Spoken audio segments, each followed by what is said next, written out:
साबिक स्पीकर कौमी असेंबली असद कैसर का कहना है कि तमाम मुकदमात में जमानत के बावजूद पुलिस की भारी नफरी पेशावर हाई कोर्ट में मौजूद है। मुझ समेत तहरीक इंसाफ के एमएनए 2 घंटे से पेशावर हाई कोर्ट में महसूर हैं, जबकि सवाबी से साबिक एमपीए हाजी रंगेज़ खान को गिरफ्तार कर लिया गया है। साबिक एमपीए रंगेज़ खान को जमानत के बाद हाई कोर्ट से बाहर निकलते ही गिरफ्तार कर लिया गया। रंगेज़ खान को एंटी करप्शन डिपार्टमेंट ने गिरफ्तार किया। इंसाफ लायर्स फोरम ILF के वकला शाह फैसल, इत्मान खेल और दीगर जस्टिस एजाज अनवर की अदालत में पेश हुए और कहा कि अदालती हुक्म के बावजूद रंगेज़ खान को गिरफ्तार किया गया, जबकि दीगर की गिरफ्तारी की कोशिश हो रही है।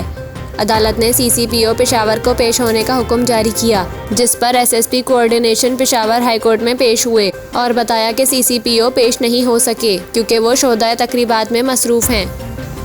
पेशावर हाई कोर्ट ने कहा कि अदालती अहकामात के बावजूद भी आप लोगों ने गिरफ्तारी की। बाहर पुलिस हमारी सिक्योरिटी के लिए नहीं, गिरफ्तारियों के लिए आई है।